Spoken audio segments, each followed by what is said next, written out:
Hello everyone, আশা করি প্রত্যেকে ভালো আছো। থাম্বনেল দেখে নিশ্চয়ই বুঝতে পারছো যে আজকে আলোচনার বিষয়বস্তুটা কি। ঠিকই ধরেছো, আমাদের টাকা পয়সা যাতে ঠিকঠাক থাকে সেটা বুঝে নেওয়ার দায়িত্ব কিন্তু আমাদেরই, আমাদের হয়ে অন্য কেউ বুঝবে না। তাই আজকের দিনে যেটা খুব মাথাচাড়া দিয়ে উঠেছে সেই ডিজিটাল অ্যারেস্ট জিনিসটা কি, কিভাবে মানুষকে ফাঁদে ফেলা হচ্ছে, কিভাবে মানুষ এখানে ট্র্যাপে পড়ছে এবং সর্বস্ব হারাচ্ছে, এই সমস্ত কিছুই আজকে আমরা আলোচনা করব এই ভিডিওতে। তাই ভিডিওটা শেষ পর্যন্ত দেখবে এবং অবশ্যই নিজের আত্মীয় স্বজন, পাড়া প্রতিবেশী যারা যারা আছে প্রত্যেকের কাছে কিন্তু ভিডিওটা শেয়ার করবে। তার কারণ এটা সবার জানা দরকার। এটা শুধু একাডেমিক কন্টেন্ট নয়, এটা একটা সামাজিক কন্টেন্ট। অতএব প্রত্যেকের জিনিসটা জানা দরকার যে কেন, কিভাবে, কোথা থেকে হচ্ছে। কিন্তু তার আগে আমরা একটু দেখে নেব যে আমাদের এখানে যে সমস্ত কোর্সগুলো চলছে সেই কোর্সগুলো কি কি। যেমন দেখো, এখন চলছে যেগুলো, তার মধ্যে হচ্ছে পূর্ণা সক্ষম ব্যাচ। এটা প্রাইস ট্যাগ কত? ৩,৯৯৯ টাকায় পাওয়া যাচ্ছে, যেটা WBCS প্রিলিমস এবং মেন্সকে মাথায় রেখে করা হয়েছে। এটা একটা ফাউন্ডেশন ব্যাচ। 2024-25 এবং 25-26 দু বছরের জন্য তুমি ব্যাচটা পাবে মাত্র ৩,৯৯৯ টাকায়। যারা স্টাফ সিলেকশন কমিশনের পরীক্ষা দেবে তাদের জন্য দেখো SSC ফাউন্ডেশন 2.0 ব্যাচ, যার প্রাইস ট্যাগ হচ্ছে 2,999 টাকা, কিন্তু এখন এটা তোমরা পাচ্ছ 1,499 টাকায়। নেক্সট, যারা RRB NTPC পরীক্ষা দেবে তাদের জন্য একটা ব্যাচ রয়েছে, ব্যাচটার নাম রূপসী বাংলা। ব্যাচটার বর্তমান মূল্য হচ্ছে 899 টাকায়। যারা এটা RRB, এটা পার্টিকুলার গ্রুপ ডি এর জন্য। আর যারা NTPC রেল পরীক্ষা দেবে CBT 1 CBT 2 তাদের জন্য ব্যাচ প্রাইস হচ্ছে 999 টাকায়। আর পশ্চিমবঙ্গের ছেলে মেয়েদের জন্য যারা মিসলেনিয়াস মেন পরীক্ষা দেবে বলে চিন্তা ভাবনা করেছো তাদের জন্য প্রাইস ট্যাগ হচ্ছে মাত্র 799 টাকায়। এছাড়া শুধুমাত্র WBCS প্রিলিমসকে টার্গেট করে একটা ব্যাচ লঞ্চ করা হয়েছে যার নাম হচ্ছে টার্গেট ব্যাচ। এটার প্রাইস ট্যাগ হচ্ছে 999 টাকা। আর এই সমস্ত ব্যাচ তুমি যদি এক ছাতার তলায় চাও তাহলে অপরাজিত 2.0 বলে একটা মহাপ্যাক লঞ্চ হয়েছে। এই মহাপ্যাকের আন্ডারে এই সমস্ত ব্যাচগুলো তো পাবেই, তার সাথে সাথে WBPSC ওয়ালা আপকামিং এক্সামকে মাথায় রেখে যে সমস্ত ব্যাচগুলো নিয়ে আসবে প্রত্যেকটাই তুমি পাবে হচ্ছে এই অপরাজিত 2.0 এর আন্ডারে। সেটা সেন্ট্রাল গভর্নমেন্টের পরীক্ষা হোক বা সেটা স্টেট গভর্নমেন্টের পরীক্ষা হোক। হলো, তাহলে এরপর আমরা আমাদের আলোচনার বিষয়বস্তুতে চলে আসবো। ডিজিটাল অ্যারেস্ট বিষয়টা কি? প্রতিদিনই আমরা যারা স্মার্টফোন ইউজ করি বা নর্মাল ফোন ইউজ করি প্রত্যেক দিনই কম বেশি কেউ না কেউ বলতে পারো বিভিন্ন ধরনের আমরা কি না ফেক কল, থ্রেট কল বা বলতে পারো কি না এই ধরনের বলতে পারো ফ্রড কেসের সম্মুখীন হয়েই থাকি। তাহলে আজকে এই ভিডিওটার মাধ্যমে আমরা জানবো যে কিভাবে এগুলো থেকে বাঁচা যায় বা কোন কোন পরিপ্রেক্ষিতে মানুষের শিকার হচ্ছে।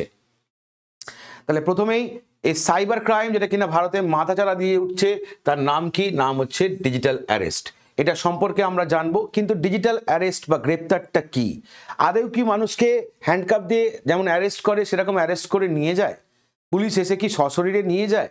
কি অ্যারেস্ট কথাটা কি, মানেটা কি? What is digital arrest? তো এটার সম্পর্কে জানতে গেলে প্রথমেই আমাদের জানতে হবে কি না, বলছে লটারি বা বলতে পারো প্রাইজ স্ক্যাম। আগে ভারতবর্ষে যে সমস্ত স্ক্যামগুলো আমরা দেখতে পেতাম হতো লটারি বা বলতে পারো প্রাইজ স্ক্যাম। হঠাৎ দেখলে তোমার মোবাইলে একটা মেসেজ এসছে যে তুমি এত টাকার প্রাইজ পেয়েছো, তা তোমার অ্যামাউন্টটাও হয়তো দিয়ে দেবে মেসেজে, বলবে নিচে এই জায়গাটায় ক্লিক করুন, লিঙ্ক দেওয়া থাকবে, বলবে ক্লিক করুন এবং সেখানে গেলেই তুমি মোটামুটি তোমার ব্যাংক থেকে টাকা পয়সা হাফিস হয়ে যাবে। যেই লিঙ্কে ক্লিক করবে হাফিস হয়ে যাবে। আর লটারি স্ক্যামটা কি ছিল? একই নাম্বারে 3-4 জনের লটারি লেগেছে, তোমার লেগেছে, আরও 2-4 জনের বলতে পারো লটারি লেগেছে। ওকে, তাহলে এটাও বলতে পারো এক ধরনের স্ক্যাম আমরা দেখতে পেতাম। এছাড়া কি দেখতে পেতাম না, ফেক ইমেল বা মেসেজের মাধ্যমে scam, fake dating app scam, job scam, cash on delivery scam, mistaken money transfer scam, credit card scam etcetera. তাহলে কি কি বলেছে এখানে দেখো, কি বলেছে? মেসেজ বা মেল দিয়ে তোমাকে স্ক্যাম করানো। তোমার মেলে হঠাৎ করে একটা মেল এসছে যে এত লক্ষ টাকা বা এত ডলার তুমি জিতেছো অমুক জায়গায়, তাই তোমাকে কি করতে হবে না এইখানে নিচে দেওয়া লিঙ্কে ক্লিক করে তোমার ডিটেলসটা ফিল আপ করে পাঠাতে হবে। যখনই তুমি এটা করবে তখনই মোটামুটি তোমার অটোমেটিক নিজের অজান্তেই তোমার ব্যাংক থেকে কিন্তু টাকা কিন্তু সরে যাবে। ক্যাশ অন ডেলিভারি স্ক্যাম, এটা আমরা দেখেছি প্রায় অনেকেই আমরা ভুক্তভোগী। আমরা এক জিনিস অর্ডার করি আর এক জিনিস চলে আসে। তাই না? এক জিনিস অর্ডার করি আর এক জিনিস চলে আসে। বা বলতে পারো যেগুলো গণ্যমান্য যে সমস্ত তোমার ই কমার্স সাইট আছে সেগুলো ছাড়া অন্যান্য ছোটোখাটো যে সমস্ত সাইট আছে সেখানেও যখন আমরা কি করি না, কোনো একটা প্রোডাক্ট দেখলাম, দেখে হয়তো মোবাইলেই সেই অ্যাপটা ওপেন করলাম, করে যেই ওখানে আমরা বলতে পারো পারচেস করলাম, আমরা টাকা দিয়েই পারচেস করলাম বা লিঙ্কটা যেই ক্লিক করলাম পারচেস করার জন্য, তখনই হয়তো দেখা যাবে যে আমার অ্যামাউন্ট থেকে ডিডাক্ট হয়ে গেল বেশ কিছু টাকা। মিস্টেকেন মানি ট্রান্সফার স্ক্যাম, এটা তো খুব অভূতপূর্ব একটা স্ক্যাম। হঠাৎ করে একদিন সকালবেলা বা যে কোনো টাইমে তোমার কাছে ফোন এলে বললো যে আমি হঠাৎ করে আপনার অ্যাকাউন্টে দেখুন টাকা পাঠিয়ে ফেলেছি ভুল করে। তুমি দেখলে যে হ্যাঁ তোমার মোবাইলে সত্যি সত্যি টাকা ঢুকেছে, তোমার অ্যাকাউন্টে টাকা ঢুকেছে। এবার সেই ব্যক্তি, অপোনেন্ট ব্যক্তি তোমাকে বলবে কি না, আপনি দয়া করে আমাকে টাকাটা রিফান্ড করে দিন, আমার এমার্জেন্সি দরকার, আমার বাবা হসপিটালে বা কোনো একটা সমস্যায় পড়েছি, আমি ভুল জায়গায় টাকাটা পাঠিয়ে দিয়েছি, আমি আপনাকে লিঙ্কটা দিচ্ছি, আপনি এই লিঙ্কে আমাকে টাকাটা ফেরত দিয়ে দিন। তো এই ধরনের যদি কখনো ঘটনার সম্মুখীন হও, যেটা আকছার হচ্ছে, আমরা হয়তো ইমোশনালি ভাবি ব্যাপারটা যে সত্যিই তো আমার অ্যাকাউন্টে তো টাকা ঢুকেছে, তাহলে ছেলেটা ভুল করে পাঠিয়েছে বা অন্যদিকে যে আছে সে ভুল করে পাঠিয়েছে, টাকাটা যখন সে রিটার্ন চাইছে, আচ্ছা দিয়ে দিই বলে তখন আমরা সঙ্গে সঙ্গে কি করি, তার দেওয়া লিঙ্কে ক্লিক করে টাকাটা ফরওয়ার্ড করে দিই, তাই তো? এই ঘটনাটা যখনই করবে তখনই কিন্তু তোমার ব্যাংক অ্যাকাউন্ট থেকে অটোমেটিক টাকা কিন্তু ডিডাক্ট হয়ে যাবে। যদি কখনো এরকম ঘটনা হয়েছে বা হতেও পারে, ঠিক আছে, যদি কখনো এরকম ঘটনা হয়, সেটা হয়তো স্ক্যাম করার জন্যই তোমাকে পাঠিয়েছে, টাকাটা হয়তো তোমার অ্যাকাউন্টে এসছে, তুমি কি করবে, তার যে ফোন নাম্বারে তোমাকে ফোনটা করেছে সেই নাম্বারে গিয়ে তুমি তোমার অ্যাকাউন্ট থেকে টাকাটা পাঠাবে, অন্যথায় তার দেওয়া যে লিঙ্ক সেই লিঙ্কে ঢুকে কখনো টাকা পাঠাবে না, এটা যেন মনে থাকে। ওকে, যতই কাজ থাক, যতই তাড়াহুড়ো করুক না কেন, অ্যাকচুয়ালি তোমাকে ভাবার সময় দেবে না, এমনভাবে তোমাকে বলবে বা প্রেজেন্ট করবে যেন এই মুহূর্তে তুমি যদি টাকাটা না পাঠাও এবং সঙ্গে সঙ্গে ওই লিঙ্কে ক্লিক করে না পাঠাও, তাহলে সে বিশাল বিপদে পড়ে যাবে। তো তার বিপদকে আটকানোর জন্য যেন নিজের বিপদ ডেকে আনো না, এটা যেন মাথায় থাকে। তাহলে এই ধরনের স্ক্যামগুলো আগে আমাদের এখানে চলতো বা এখনো চলে কম বেশি, কিন্তু এখন ভারত দেখতে পাচ্ছে নতুন ধরনের একটা স্ক্যাম, যার নাম হচ্ছে ডিজিটাল স্ক্যাম।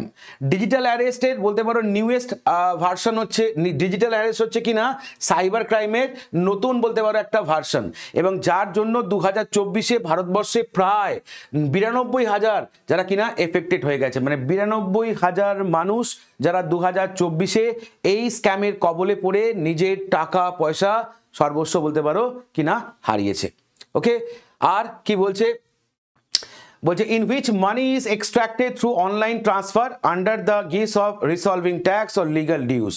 তাহলে তোমার কাছ থেকে টাকার পয়সাগুলো কিনা অনলাইনে মারফত কিনা স্ক্যাম করে নিয়ে নেওয়া হয় তোমাকে বিভিন্ন ধরনের ভয় দেখিয়ে, যার মধ্যে অন্যতম হচ্ছে কিনা তোমার ট্যাক্স ওরিয়েন্টেড কোনো একটা কেস সামনে এনে তোমাকে বলবে, তোমাকে কোনো লিগ্যাল কেস দেখিয়ে তোমার কাছ থেকে টাকা নেবে, এরকমও ঘটনা কিন্তু আমরা দেখতে পাচ্ছি। এবার এই ডিজিটাল গ্রেপ্তারি সম্পর্কে মূল তথ্য যেগুলোকে আমাদের জেনে রাখা দরকার, যার মধ্যে অন্যতম কি হচ্ছে, দেখো, digital arrest scam involve cyber criminal কিনা ইমপ্রসনেটিং, অর্থাৎ ডিজিটাল গ্রেপ্তার কেলেঙ্কারিতে সাইবার অপরাধীরা রাজ্য পুলিশ, সিবিআই, ইডি, নার্কোটিক্স ব্যুরোর মতো কিনা সংস্থাগুলির আইন প্রয়োগকারী আধিকারিকদের ছদ্মবেশ ধারণ করে ও সাধারণ লোকেদের সাথে প্রতারণা করে এবং তাদের কষ্টার্জিত অর্থ প্রতারণা করে। এমনি এমনি তোমাকে কিন্তু বলতে পারো ফোন করবে না। কিভাবে ফোন করবে, ভেষ বদলে, ভেক ধরে বলতে পারো ফোন করবে। এক হতে পারে যে তোমার সাইবার অপরাধী যারা রাজ্য পুলিশের পোশাক পরে তোমাকে ভিডিও কল করতে পারে বা ফোন করতে পারে। সিবিআই, ইডি, নার্কোটিক্স ব্যুরোর মতো সরকারি যে সমস্ত সংস্থাগুলি আছে যারা আইনের রক্ষক বা যারা আইন প্রয়োগ করে, এই রকম সংস্থার বলতে পারো আধিকারিকদের ছদ্মবেশ ধারণ করে সাধারণ লোকেদের কিন্তু প্রতারণা করে থাকে। কারা না, এই স্ক্যামাররা সন্দেহভাজন লোকেদের ডেকে দাবি করে যে তাদের বিরুদ্ধে একটি মামলা দায়ের করা হয়েছে এবং এমনকি তাদের অভিযোগের প্রমাণ দেওয়ার জন্য স্ক্যামাররা একটি জাল থানাও ব্যবহার করে। তাহলে তুমি হঠাৎ করে তোমাকে ফোন করলো, ভিডিও কল করলো যে অমুক থানা থেকে বলছি আপনার এগেনস্টে এরকম কেস ফাইল হয়েছে, আপনাকে ভিডিও কল করা হচ্ছে, আপনি ফোনটা ধরুন। তুমি ভিডিও কলে ফোনটা ধরলে তুমি দেখতে পেলে পুলিশের পোশাক পরেই তোমার সঙ্গে কথা বলছে।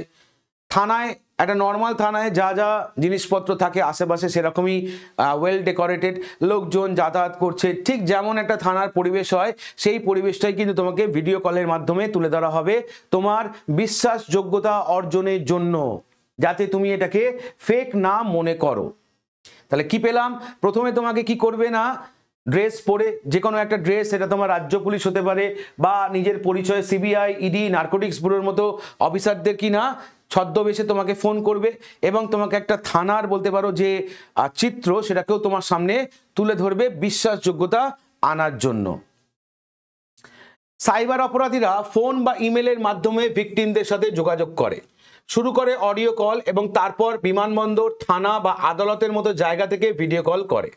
তাহলে প্রথমে সাইবার অপরাধীরা কি করে, মানে এটাকে যদি আমি বলি মোডাস অপারেন্ডি, কিভাবে তারা এক্সিকিউট করে, কিভাবে তারা জিনিসটাকে এক্সিকিউট করে, যদি আমরা এটা দেখি তাহলে মনে রাখবে কি না, সাইবার অপরাধীরা প্রথমে তোমাকে ফোন করবে বা ইমেলের মাধ্যমে তোমার সঙ্গে যোগাযোগ করবে, তারপর তোমাকে নর্মাল কল করবে, তারপর তোমাকে ভিডিও কল করবে। ওকে, ভিডিও কল যেটা তোমাকে করবে সেটা তারা হয় থানা বা আদালতের মতো জায়গা বা বিমানবন্দর থেকে তোমাকে ভিডিও কল করবে। বিমানবন্দর থেকে কেন? থানা তো বুঝলাম, আদালত বুঝলাম, হঠাৎ করে বিমানবন্দর কেন? নিজেকে নার্কোটিক্স অফিসারের পরিচয় দিয়ে তোমাকে ওখান থেকে ফোন করে বলবে আপনার নামে একটা প্যাকেজ এসছে, এই হচ্ছে আপনার ঠিকানা, এই প্যাকেজটা খুলে কি না এখান থেকে ড্রাগস পাওয়া গেছে বা এই ধরনের বলতে পারো অসামাজিক জিনিসপত্র পাওয়া গেছে, তাই আপনাকে একবার কিন্তু থানায় আসতে হবে, বা তোমাকে বলবে কি না আপনার এগেনস্টে এই মামলা দায়ের করা হচ্ছে বলে তোমাকে ট্র্যাপে আনবে বা বলতে পারো ট্র্যাকে আনবে। হলো, তারা পুলিশ অফিসার, আইনজীবী, বিচারকদের ছবি ব্যবহার করে তাদের সোশ্যাল মিডিয়া অ্যাকাউন্টে প্রদর্শনের ছবি হিসেবে বৈধ দেখানোর জন্য, অর্থাৎ তারা এটাকে ভিজিবল করার জন্য কি করে, তাদের যে সোশ্যাল মিডিয়া অ্যাকাউন্ট আছে হয় সেখানে কি করে পুলিশ আধিকারিকের ছবি লাগায়, যে কোনো একটা, কোনো হয়তো বিচারকের ছবি লাগায় যে কোনো একটা, বা বলতে পারো কি না আইনজীবীদের ছবি লাগিয়ে রাখে যাতে কিনা এটা বৈধতা পায়। মানে তুমি দেখে আজকে ধরো তুমি মোবাইলে তোমার ট্রু কলারে ভেসে উঠছে কারোর একজনের নাম, পাশে লেখা আছে আইপিএস এবং একটা ভারত সরকারের কিনা লোগো যদি লাগানো থাকে, তাহলে এক ঝলকে তুমি যখন ফোনটা দেখবে তুমি কিন্তু মনে করবে কোনো একটা আধিকারিক, সরকারি আধিকারিকই ফোন করেছে, তুমি কিন্তু তখনও অতটা তলিয়ে দেখবে না। এবং এই যারা স্ক্যামার তারা এই লোগো টোগোগুলো এত নিখুঁতভাবে তৈরি করে যে সাধারণ লোকের পক্ষে কিন্তু এটা যে জাল এটা ধরাটা খুবই প্রবলেমেটিক হয়ে যায়, বা বলতে পারো এক কথায় ধরা যায় না। তারা ইমেল বা মেসেজিং অ্যাপের মাধ্যমে জাল গ্রেপ্তারি পরোয়ানা, আইনি নোটিশ এবং বলতে পারো অফিসিয়াল নোটিশও পাঠাতে পারে। তাহলে তোমাকে ট্র্যাপে ফেলার জন্য কি করবে, তোমার ইমেলে বা তোমাকে মেসেজ করে বা বলতে পারো থ্রু অ্যাপের মাধ্যমে তোমাকে কি করবে না, তোমার নামের এগেনস্টে যে সমস্ত কেস কাভারি হয়েছে তার জাল নথি তোমাকে কিন্তু ফরওয়ার্ড করবে, যেটা কিন্তু অবিকল অরিজিনালের মতো দেখতে, এবং তুমি এটাকে দেখে কখনো কিন্তু বুঝতে পারবে না যে কোনটা অরিজিনাল আর কোনটা ভুল। এবার ভিকটিমকে ফাঁদে ফেলার পালা। কিভাবে ভিকটিমকে ফাঁদে ফেলা হয় দেখো। সাইবার অপরাধীরা সাধারণত ভিকটিমকে মানি লন্ডারিং, ড্রাগ পাচার বা সাইবার ক্রাইমের মতো গুরুতর অপরাধে অভিযুক্ত করে এবং তারা তাদের অভিযোগকে বিশ্বাসযোগ্য মনে করার জন্য জাল প্রমাণও পেশ করে থাকে। তাহলে হয় তোমাকে কি করবে, মানি লন্ডারিং বা বলতে পারো ড্রাগ বা বলতে পারো সাইবার ক্রাইমের মতো অপরাধে অভিযুক্ত করবে, করে তোমাকে কি করবে না ট্র্যাপে ফেলবে। হলো, তাহলে এই ধরনের কথাবার্তা যদি একটা সাধারণ লোক হঠাৎ করে দুম করে শোনে যে তার নামের এগেনস্টে একটা পার্সেল এসছে, এই তার নাম, এই তার ঠিকানা, এই তার পিনকোড, আর সেই পার্সেলটা খুলে দেখা যাচ্ছে তার মধ্যে ড্রাগস আছে, তার মানে সে ড্রাগস পাচার করে, তাহলে ভেবে দেখো সোশ্যালি সেই লোকটা ওই মুহূর্তে কতটা ডিমোরালাইজড হয়ে যাবে, সে কিছু ভাবনা চিন্তা করার কোনো স্কোপই পাবে না যে জিনিসটা কি হচ্ছে। হলো, এরপর যদি আমরা দেখি না কোন কোন জায়গায় মানুষ দুর্বল হয়ে পড়ে এবং যার ফলে তারা কিনা এই সমস্ত স্ক্যামার যারা তাদের কবলে পড়ে যায়। তাহলে মানুষ দুর্বল হয়ে পড়ে কখন না, ভয় এবং আতঙ্ক থেকে। ভয় এবং আতঙ্ক থেকে অর্থাৎ কিসের ভয়, গ্রেপ্তারের ভয়। গ্রেপ্তারের ভয় বলতে পারো কি না সামগ্রিক যে যৌক্তিক চিন্তা ভাবনা এটা মানুষ তখনকার মতো হারিয়ে ফেলে। আমি সমাজের একটা সম্মানীয় ব্যক্তি, হঠাৎ করে যদি আমি শুনি আমার এগেনস্টে গ্রেপ্তারি পরোয়ানা জারি হয়েছে, তাহলে আমার মনের মধ্যে তো ভয় সৃষ্টি হবে এবং সেই ভয় থেকেই বলতে পারো কি না আমি তারা যেমন যেমন বলছে আমি হয়তো সেটা বিশ্বাস করতে বাধ্য হব, আমি আর তখন চারিদিক তলিয়ে দেখার মতো মানসিক অবস্থায় থাকবো না। সেই জায়গাটাকেই কাজে লাগায় স্ক্যামাররা। নেক্সট কি হচ্ছে, জ্ঞানের অভাব। সাধারণ বোধ বুদ্ধির অভাব। এরকম যখন হয় সাধারণত অনেকেই আছে আমরা জানিই না যে এরকম কোনো ঘটনা ঘটে, তাই না? আমরা সরল বিশ্বাসে বলতে পারো তারা যেমন যেমন বলে তেমন তেমন করি, এটা একটা হতে পারে। বা বলতে পারো যে এত যে আশেপাশে স্ক্যাম চলছে আমরা হয়তো এই সম্বন্ধে খবরই রাখি না। তো সেই জ্ঞানের অভাবে বা অজ্ঞতার কারণকে কাজে লাগিয়ে স্ক্যামাররা তোমার টাকা পয়সা বা তোমার কষ্টার্জিত অর্থ তারা কিন্তু কি করে না নিয়ে নেয়। হলো সামাজিক কলঙ্ক। তাহলে সমাজে একটা আমার সোশ্যাল স্ট্যাটাস আছে, তো সেই স্ট্যাটাসটা যাতে বজায় থাকে সেটা আমি সবসময় চেষ্টা করব, তাই না? এবং সেই কারণের জন্যই বলতে পারো সামাজিক কলঙ্কর ভয় এবং পরিবারের ওপর যাতে কোনো রকম প্রভাব না আসে সেটা এড়াতে বলতে পারো কি না তারা যেমন যেমন বলে আমরা তেমন তেমন কাজ করি। আজকে ধরো আমার সন্তান বা আমার সন্ততি বা যারা আমার নিকটস্থ আছে তাদের কাছে আমার একটা সম্মান আছে, সেই সম্মানটা ক্ষতিগ্রস্ত যাতে না হয় সেটা তো আমি আগে চাইবো। আমার পরিবার যাতে সেফ থাকে সেটা তো আমি আগে চাইবো, একটা সাধারণ মানুষ সেটাই চাইবে, তাই না? এবং তাই জন্যই বলতে পারো তখন যেহেতু মাথা আর কোনো কাজ করে না বা তারা কাজ করার মতো তোমার মাথাটাকে রাখবেও না, ইনস্ট্যান্টলি তোমাকে এমনভাবে চারিদিক থেকে ঘিরে ধরবে বাই ফোন, তথ্য প্রমাণ, ভিডিও কল দিয়ে যে তুমি অন্য কিছু আর ভাববার সময় পাবে না। আর তখন তারা যেমন যেমন বলবে তুমিও ঠিক তেমন তেমন করতে থাকো। এখানে তারা আরেকটা টেকনিক ইউজ করে যাকে কি বলে ম্যানিপুলেটেড টেকনিক। এই টেকনিকের আওতায় তারা এআই ভয়েস, পেশাদার লোগো এবং সিমুলেটেড ভিডিও কলের ব্যবহার বিশ্বাসযোগ্য দেখাতে এবং শিকারের সম্মতি বাড়াতে করে থাকে। অর্থাৎ এরা কি করে এআই ভয়েস কল মানে এআই কে কাজে লাগিয়ে ভয়েস কল করে থাকে। সেকেন্ড হচ্ছে কি না বলতে পারো কি না পেশাদার লোগো লাগায়, যে ধরো একটা সিবিআই থেকে ফোন করছে বা নার্কোটিক্স ব্যুরো থেকে ফোন করছে বা লালবাজার থেকে ফোন করছে বা কোনো একটা পুলিশ স্টেশন থেকে ফোন করছে, সেটার বিশ্বাসযোগ্যতার জন্য তারা যে লোগোটা ইউজ করে যেটা সরকারি লোগো সেটা একদম হুবহু সরকারি লোগো কিন্তু নকল, সেটা আমরা ধরতে পারি না, আমরা সাধারণ মানুষের পক্ষে ধরাটা অসম্ভব। এবং সেই জন্যই বলতে পারো কি না এই বিশ্বাসযোগ্যতা যখনই তারা অর্জন করে তখনই মোটামুটি শিকার তাদের গ্রিপের মধ্যে চলে এলো, এবার তারা তাদের মতো করে তাকে কি করবে ইউজ করবে। আইসোলেশন এবং কন্ট্রোল। স্ক্যামাররা ভিকটিমদের যাচাই বাছাই করতে বাধা দিয়ে বিচ্ছিন্ন করে। তোমাকে ফোন করলো, তোমাকে এরাম বললো যে ভাই তোমার এগেনস্টে এরাম কেস হয়েছে, তোমার এগেনস্টে ড্রাগ পাওয়া গেছে বা এই হচ্ছে তার প্রমাণ, এই সমস্ত যখন তোমাকে ফোন করে বলছে আমাদের মধ্যে অনেক কম সংখ্যক লোকই আছে যখন আমরা আমাদের নার্ভটাকে কন্ট্রোলে রাখতে পারি। এবং তখন যে আমরা আমাদের চেনা পরিচিতি বা সেকেন্ড কাউকে যে বলবো যে দেখ আমাকে এরকম ফোন করে এরকম বলছে ঘটনাটা কি ঠিক, সেটা করার মতো সেটা ভাবনার মতো স্কোপ তোমাকে দেবে না কারা না এই স্ক্যামাররা। ওকে, তুমি ভাবনা চিন্তা যাতে না করতে পারো, তুমি কারোর সাথে যোগাযোগ যাতে না করতে পারো, এটাই তারা করবে যাতে কিনা তোমাকে নিয়ন্ত্রণটা করা যাবে সহজে। কারণ তুমি যখনই অন্য কারোর শরণাপন্ন হবে বা অন্য কাউকে জিজ্ঞেস করবে এরকম ঘটনার কথা, সে তখন কিন্তু সে যদি জানে সে তখন তোমাকে এই বিষয়ে অবহিত করবে এবং তখন তুমি তাহলে কি করবে তাদের কলটা কেটে দেবে বা তাদের সঙ্গে কোনো রকম আর ডিলিংসে যাবে না, তাই তো? তাহলে সেইটা করতে দেওয়ার আগেই বলতে পারো তোমাকে তারা মেন্টালি বলতে পারো কিন্তু ঘিরে ধরে। বর্ধিত লক্ষ্যবস্তু দুর্বলতা, অর্থাৎ বিশ্বাস করা কম প্রযুক্তি বুদ্ধিসম্পন্ন বা চাপযুক্ত ব্যক্তিরা সহজেই প্রতারণার শিকার হয়। তাহলে কারা প্রতারণার শিকার হয় না যারা অল্পেতেই বিশ্বাস করে, তোমার আমার মতো সাধারণ মানুষ যারা অল্পেতেই বিশ্বাস করি যে ও আচ্ছা এরকম বলছে আচ্ছা ঠিক আছে হতে পারে, তাই না? যাচাই বাছাই করার ক্ষমতাটা হয়তো নেই যাদের, বা বলতে পারো যারা প্রযুক্তি সম্পর্কে বেশি ডিল করে না, স্মার্টফোন তারা হয়তো খুব নিয়েছে রেয়ার ইউজ করে, খুব বেশি ইউজ করে না, বা বলতে পারো আশেপাশে কি ঘটনা ঘটছে সেই বিষয়ে তারা একটু অজ্ঞ, তারাই কিন্তু বলতে পারো সহজেই এই প্রতারণার শিকার হয়।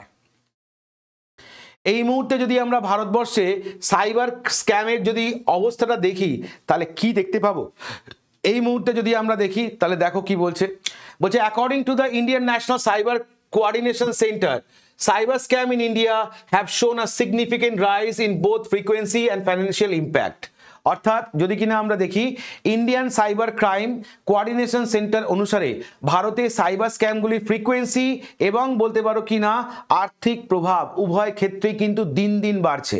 ওকে, প্রথম বছর এতটা, তারপরে বছর লাফিয়ে এতটা, তারপরে বছর এতটা, এই যে ফ্রিকোয়েন্সি গড়ে যে বাড়ছে তার জন্যই তো 2024-এ আমরা দেখলাম প্রায় 94,000 স্ক্যাম হয়েছে ইন্ডিয়াতে, তাই না? এখানকার রিপোর্টটা কি বলছে? এখানকার রিপোর্ট বলছে 2021 সালে 1,35,242টি অভিযোগ জমা পড়ে, 2022 সালে 5,14,741টি অভিযোগ জমা পড়ে, আর 2023 সালে 11,31,221টি অভিযোগ জমা পড়েছে। এবং আমরা এখান থেকে দেখতে পাচ্ছি যে উত্তর কিভাবে বৃদ্ধি পাচ্ছে এই অভিযোগের। 2021 থেকে 2024 সালে সেপ্টেম্বরের মধ্যে সাইবার জালিয়াতি থেকে মোট আর্থিক ক্ষতির পরিমাণটা কত? 27,914 কোটি টাকা। Can you imagine? 27,914 কোটি টাকা শুধুমাত্র সাইবার স্ক্যামের টাকা থেকে, মানে লোককে জালিয়াতি করে রোজগার করেছে এই স্ক্যামাররা, হলো।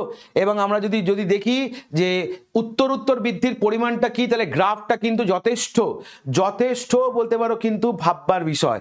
2021-এ 1,35,242, 2022-এ সেখানে 5 লাখ, 1 লাখ থেকে 5 লাখ, আবার 2023-এ 5 লাখ থেকে 11 লাখ, মানে প্রতি বছর গড়ে 5 থেকে 6 লাখ কিনা অভিযোগ জমা পড়ছে যে তার এগেনস্টে এরকম স্ক্যাম হয়েছে বা তার আর্থিক টাকা নিয়ে নয়ছয় করা হয়েছে ইত্যাদি ইত্যাদি। তাহলে আমাদের কিন্তু ভীষণভাবে কিন্তু সজাগ থাকতে হবে এবং আমাদের আত্মীয় স্বজন, বন্ধু বান্ধব যারা যেখানে আছে তাদেরকে কিন্তু এই বিষয়টা নিয়ে কিন্তু অবহিত করতে হবে যে এরকম হচ্ছে। তাই এরকম যদি হয় তাহলে কোনো মতে যেন কোনো কিছু শেয়ার না করে। চ্যালেঞ্জেসগুলো কোথায়? সাইবার স্ক্যামকে আটকাবার বা এই ধরনের প্রতারণা আটকাবার চ্যালেঞ্জেসগুলো কোথায় আছে? কোথায় বাধার লিস্ট কিন্তু লম্বা। তার জন্যই প্রথম বছর 1 লাখ, তারপরের বছর 5 লাখ, তারপরের বছর কিন্তু 11 লাখ। যদি এদেরকে আটকানো যেত প্রথম দিকেই তাহলে কিন্তু এই উত্তর বৃদ্ধিটা হতো না। আর কি কারণের জন্য তাদেরকে আটকানো যাচ্ছে না যদি আমরা দেখি, তাহলে দেখো এই লম্বা লিস্ট আছে। এক হচ্ছে বেনামি এবং হচ্ছে গোপনীয়তা। সাইবার অপরাধীরা তাদের পরিচয় এবং অবস্থান গোপন করতে ভার্চুয়াল প্রাইভেট নেটওয়ার্ক ইউজ করছে এবং এনক্রিপ্টেড করা মেসেজিং অ্যাপের মতো সরঞ্জাম ব্যবহার করছে, যা তাদের শনাক্তকরণ বা গ্রেপ্তারের প্রচেষ্টাকে জটিল করে তুলছে। তাহলে একদিকে তারা যে নেটওয়ার্কটা ইউজ করছে সেটা কি না, সেই নেটওয়ার্কটা হচ্ছে কি না ভার্চুয়াল প্রাইভেট নেটওয়ার্ক, আর তারা যে মেসেজগুলো করছে সেগুলো কিন্তু এনক্রিপ্টেড মেসেজ, মানে সেগুলো ডিকোড করা যাচ্ছে না। ফলে তাদের অবস্থান বা তাদের পরিচয়ও কিন্তু লুপ্তই থাকছে, পরিষ্কার সামনে কিন্তু আসছে না। আন্তর্জাতিক পরিধি হচ্ছে নেক্সট বাধা। কি বাধা না, সাইবার স্ক্যামগুলি প্রায়শই একাধিক দেশে ছড়িয়ে রয়েছে, যা স্থানীয় আইন প্রয়োগকারীর পক্ষে ব্যবস্থা নেওয়া কঠিন করে তোলে। তাহলে এই যে সাইবার স্ক্যাম বলতে পারো বিভিন্ন দেশ থেকে কিন্তু হচ্ছে, শুধু যে ভারতের বিভিন্ন স্টেটে ফোন করা হচ্ছে এরকম ব্যাপার নয়। আজকে দুবাই থেকে ইন্ডিয়াতে ফোন করেও স্ক্যাম হচ্ছে, বাংলাদেশ থেকে ফোন করেও স্ক্যাম হচ্ছে। তাহলে বিভিন্ন দেশে ছড়িয়ে থাকার জন্য কি হচ্ছে না, আইনি পদক্ষেপ করতে কি না এটা পারছে না, বা বলতে পারো আইনি ব্যবস্থা নেওয়ার ক্ষেত্রে জটিল হয়ে যাচ্ছে। আর দ্রুত বিকশিত কৌশল, মানে প্রতিনিয়ত বলতে পারো চেঞ্জ করছে, এরা নিজেদেরকে মডিফাই করছে। মানে এক কথায় বলতে গেলে কিন্তু এই স্ক্যামাররা বা বলতে পারো এই হ্যাকাররা এরা কিন্তু সবসময় একটা স্টেপ এগিয়ে রয়েছে। কাদের থেকে? আমাদের যারা আধিকারিক যারা আছে তাদের থেকে। কিভাবে বলছে দেখো, ফিশিং স্ক্যামগুলি সাধারণত ইমেল থেকে সোশ্যাল ইঞ্জিনিয়ারিং, পাঠ্যবার্তা এবং ভয়েস কল সহ আরও পরিশীলিত কৌশলগুলিতে অগ্রসর হয়েছে, যা জালিয়াতি শনাক্ত করা আরও কঠিন করে তুলেছে। তাহলে সাধারণ মেল থেকে বলতে পারো সোশ্যাল ইঞ্জিনিয়ারিং, তাছাড়া পাঠ্যবার্তা মানে হচ্ছে মেসেজিং, তাছাড়া ভয়েস কলের মাধ্যমে বলতে পারো যে স্ক্যামগুলো করার সময় তারা এতটাই পরিপক্ক হচ্ছে এবং বলতে পারো এতটাই পরিশীলিত উপায়ে প্রেজেন্ট করছে যে এদেরকে ধরা কিন্তু নেক্সট টু ইম্পসিবল হয়ে যাচ্ছে। উন্নত মানের ম্যালওয়্যার। আমার ডেস্কটপ, ল্যাপটপ, মোবাইলে আমার কি লাগানো আছে না, আমার অ্যান্টিভাইরাস লাগানো আছে, বা বলতে পারো এই ধরনের জিনিস হবে না বলে আমি প্রোটেকশন নিয়ে রেখেছি, কিন্তু তারা সেই জায়গায় ঢুকছেই না।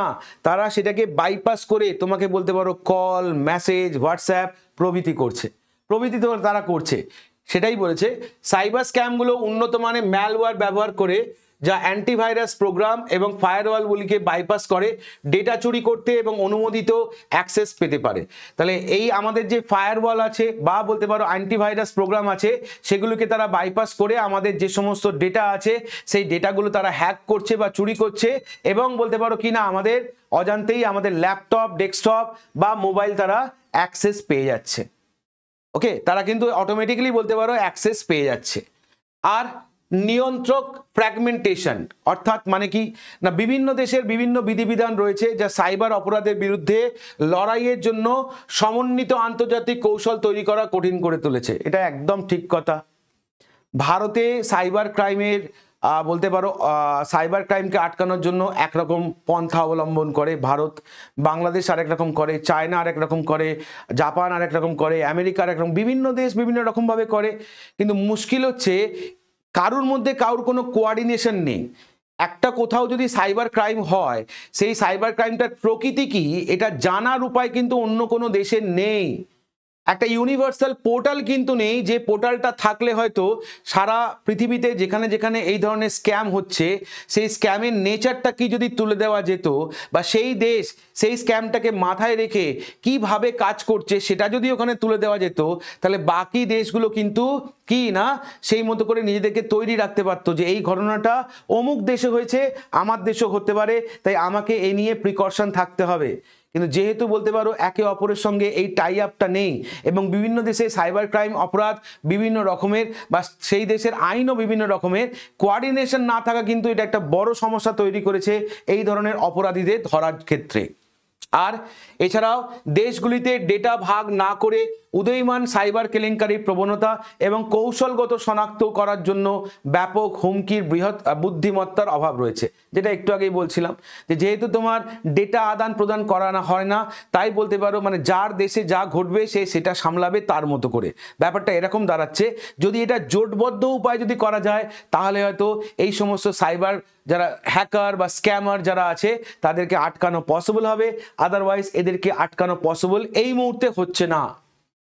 আর এদের এই বারবারন্তের পিছনে আরেকটা কারণ কিনা ক্রমবর্ধমান ডিজিটাল বাজার, ই কমার্স এবং ডিজিটাল পেমেন্ট সিস্টেমের বৃদ্ধির ফলে জাল অনলাইন স্টোর, কার্ড স্কিমিং এবং জালিয়াতি পেমেন্ট স্কিমের মতো স্ক্যাম বৃদ্ধি পেয়েছে। তাহলে এত পরিমাণে আমাদের এখন ই কমার্স বেড়ে গেছে, বিভিন্ন কোম্পানি লঞ্চ করছে, ফলে কোনটা ঠিক কোনটা ভুল, কোনটা ফেক কোনটা সঠিক এটা বিচার করার মতো জায়গায় বা বলতে পারো কিনা আমরা সেভাবে হয়তো তলিয়ে দেখিও না বা দেখা সম্ভব নয়। কারণ কি সবই তো জাল, লোগো থেকে শুরু করে লিঙ্ক থেকে শুরু করে। এবার আমি যে কোম্পানিটার নাম ইউজ করছি আমি কোম্পানিটাকে বিশ্বাস করি, যখন আমি সেই কোম্পানিটার নাম দিয়ে যখন ঢুকলাম তখন দেখলাম অটোমেটিক আমার স্ক্যাম যা হওয়ার হয়ে গেছে। তো এই জায়গাগুলোকে এরা কাজে লাগাচ্ছে। এছাড়া বলতে পারো কি না পেমেন্ট স্কিমের মতো স্ক্যামও দিন দিন কিন্তু বৃদ্ধি পাচ্ছে এই সমস্ত ই কমার্স এত পরিমাণে বেড়ে যাওয়ার কারণে। তাহলে এই ছিল আজকে আমাদের একটা সামাজিক একটা ভিডিও, যে ভিডিওটা ডিজিটাল অ্যারেস্ট মানুষকে অবহিত করার জন্য বলতে পারো ভিডিওটা। এর মাধ্যমে তোমরা একাডেমিক পয়েন্ট অফ ভিউ থেকে যদি তুমি দেখো তাহলে আপকামিং মিসলেনিয়াস মেন পরীক্ষায় তোমাকে এই ধরনের প্রশ্ন দিতে পারে যে ডিজিটাল অ্যারেস্ট সম্পর্কে তোমার কি ধারণা, বা ডিজিটাল অ্যারেস্টটা কি, বা কিভাবে এগুলো হচ্ছে, বা কিভাবে এগুলোকে আটকানো সম্ভব, এই নিয়ে তোমাকে হয়তো লিখতে হতে পারে। এছাড়া অ্যাপার্ট ফ্রম দ্য এক্সাম তুমি যদি চিন্তা ভাবনা করো তাহলে অতি অবশ্যই আমাদের কিন্তু এই ধরনের তথ্য জেনে রাখা দরকার যা আমাদের চলার পথে দৈনন্দিনভাবে কিন্তু কাজে লাগতে পারে। ভিডিওটা কেমন লাগলো অবশ্যই কমেন্ট করে জানিও, ভালো লাগলে অবশ্যই জানিও, খারাপ লাগলেও জানিও। তাহলে আজকে এই পর্যন্ত, এইরকমই আরেকটা ভিডিও নিয়ে খুব তাড়াতাড়ি তোমাদের সামনে আসতে চলেছি। Thank you.